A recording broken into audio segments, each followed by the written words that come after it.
Good morning, TCTC, and welcome back. I'm your host, Blake Style, and this is TCTC Time.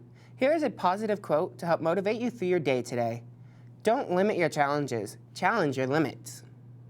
Okay, so today we have a video from Mr. Foutty showing us a few tips to help with photos for our capstones. Hello TCTC students. Today I'm going to show you how to mark up photos in the Photos app so that you can personalize the evidence of your learning for your senior capstone project.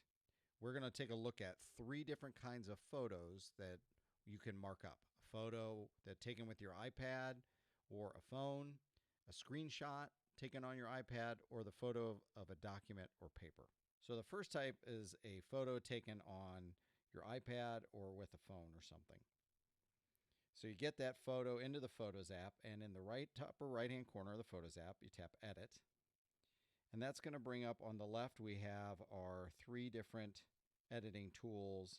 You can adjust the filter, you can adjust the brightness. On the top one, the bottom one is crop.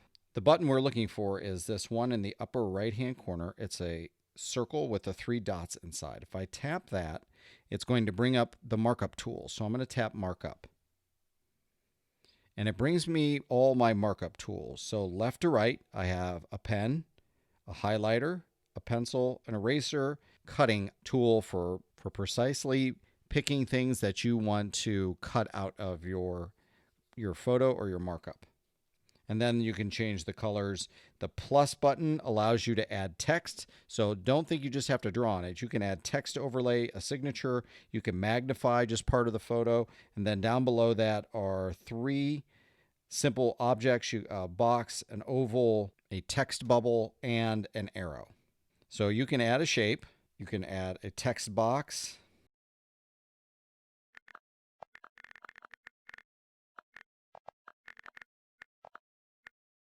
Once I have that text in there, I can change the color. If I tap it 3 times to select all of it, I can change the color. But what most people do when they mark up photos is they're going to use one of the drawing tools. So I'm going to use the pen, and with the pen, with it chosen, I can change its colors. Now it's green, now it's blue, now it's yellow, back to red. If I tap this tool specifically, I can change its opacity, how much you can see through the line. I can also change the width of the tool. So from the thinnest all the way to the thickest ones tend to be more like a highlighter. So I'm going to go here. I also have my highlighter tool. If I want to highlight something, I can go ahead and erase that with the eraser and it just disappears forever. But we also have this line tool. So if I choose the ruler, I can rotate it. Now if I'm going to go and draw a line, anything I draw on it, so any line I draw across it now will be perfectly straight. So now we see that yellow line was perfectly straight because it's what I'm doing is I'm using it as a straight edge essentially in my photo. So those are 3 of the main ways to mark up a photo. And when I tap done, it's saved. I tap done again, and it's now saved permanently to the photo. I can also mark up a screenshot. So here I'm at a web page. So it can be a web page. It can be anything on your screen. Hold down the sleep wake button and the home button at the same time. Press those. It takes a screenshot. I tap the screenshot preview in the lower left-hand corner, and the markup tools come up automatically. So I can mark up, now that I have this, I can automatically choose the full page, which was the full web page, the entire page that it showed me, or I can go back to just where the screen was. That is your choice, including the browser bar. I'm going to go with the full page. That way the browser bar, it's really unnecessary for it to be there. And now I can go ahead and highlight content. I can add a box to make sure I highlight something.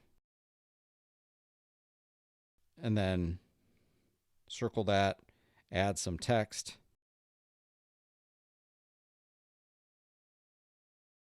So these are some options also for marking up a screenshot. When I'm done marking up that screenshot, I'll tap done in the upper left-hand corner. and I can save this. It actually gets saved as a PDF because it's a web page. If I go ahead and just take the screenshot and tap done, I can actually save it to my photos. So if I want to mark it up as a photo, I save it to my photos first. Now I'm going to go back to my photos, and there it is as a screenshot. So when I change to that full screen, it's going to convert it to a PDF first. Now I can go ahead and tap edit, tap the circle with the 3 dots in it, tap markup, and now I can mark it up just like I did any other photo. Now I have a green highlighter. I can make it a little more opaque and do whatever I need to do with it. Now we've seen how to mark up photos and screenshots. The last thing is a photo of a document or a piece of paper. Now that I have that screenshot there, I'm going to go ahead and mark it up. I'm going to tap edit, tap the markup, and it brings up this really bad photo that I took. Hopefully you'll be a little more steady than I was, but you can go ahead and highlight or do whatever you want. It works just like a regular picture because it is a picture of a document.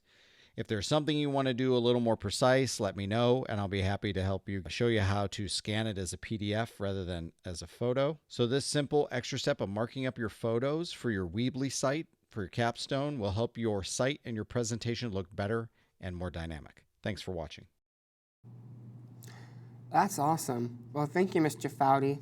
Make sure to keep up with your capstone. Well, that's all I have for you guys today.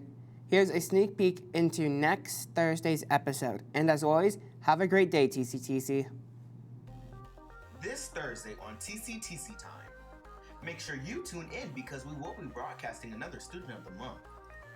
Also, Mr. Foutty will be keeping us up to date with our iPad keyboards. See you this Thursday.